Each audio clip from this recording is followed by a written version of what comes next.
이제 중고가 됐으니까. 샤넬은 중고가 더 비싸지 않나? 근데 우선 문제를 남겨주시면 답은 저희가 찾겠습니다. 박스문사님이 관리하는 기장하거나 또 제가 컨설팅하는 업체들 중에 보면 농업 관련된 업체들, 뭐 농업법인 뭐 이런 쪽도 특성화되어 있지만 최근 들어서 많이 쇼핑몰, IT, 인터넷 이쪽들이 점점 늘어나는 것 같아요. 산업이 그쪽으로 가는 거겠죠? 저희 업체 중에 아마존이 하나 나왔으면 좋겠습니다. 저도요. 취직할 거야 그러면.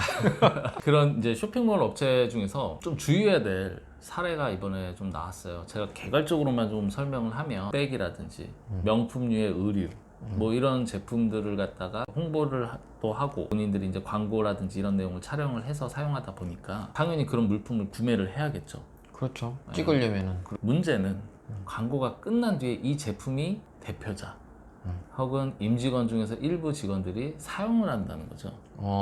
개인적인 용도로. 일석이조네. 이거 사업용, 개인용 약간 이제 혼란스러운 부분들이 생기면서 세금적으로 뭐가 일단 문제가 될까요? 우선 이게 문제 될 수밖에 없는 게 이제 말씀하시는 건 명품 뭐 이런 거잖아요. 네. 일단 살 때는 광고를 위해서 사는 거다. 그러면 광고 선전비 목적으로 해서 부가세 공제도 되고 비용 처리도 돼요.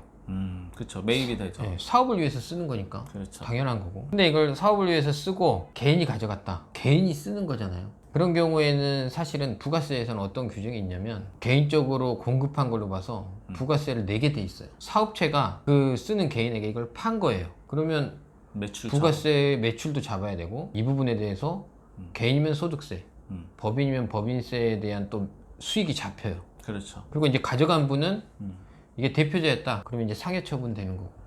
그런데 여기서 이제 저희가 실무적으로 볼 때 두 가지가 고민이 돼요.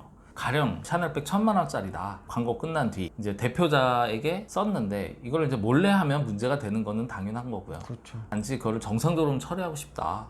그래서 1000만 원짜리를 갖다가 500만 원에 500만 원에. 네, 바로 그냥 이제 중고가 됐으니까. 샤넬은 중고가 더 비싸지 않나? 근데 우선은 500만 원에 만약에 대표자가 산 걸로 해서 산 걸로 했을 때. 그러면은 대표자는 이제 회사에다가 500만 원 입금을 해야겠죠. 샀으니까. 네. 내가 뭐 1000만 원짜리 샀는데 중고니까 500이요, 300이요 해서 싸게 사면 싸게 사면 좋겠죠. 네, 전 좋을 것 같은데 뭐 문제 될까요? 세법에는 시가보다 낮게 팔거나 하게 되면 네. 부당행위 문제도 있고 부가세에서도 그 부분은 매출로 인식하는 기준이 있어서 그거 이제 해야 되는데 이게 시가냐 아니냐에 대한 부분은 항상 논란이 될 수 있죠. 시세가 확인이 되려나?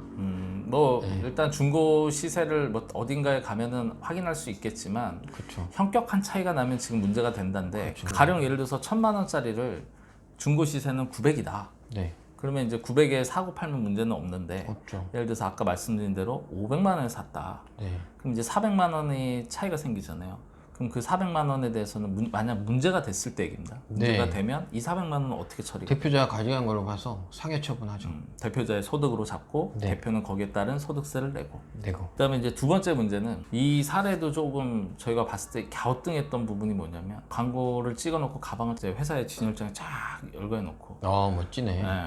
그러고서는 다음 광고 때도 찍고 그렇게 계속 쓰면 문제가 안 되겠지만 사람이 견물생심이라고 직원도 저도 오늘 가져가서 써도 돼요 해서 들고 갈 수도 있고 들고 갔다 안 올 수도 있고 또 예를 들어서 대표자도 이거 그냥 내 집에 갖다 놓는다고 아무도 모르니 갖다 놓다가 필요하면 가져오고 구매를 대여료를 받아야 되나?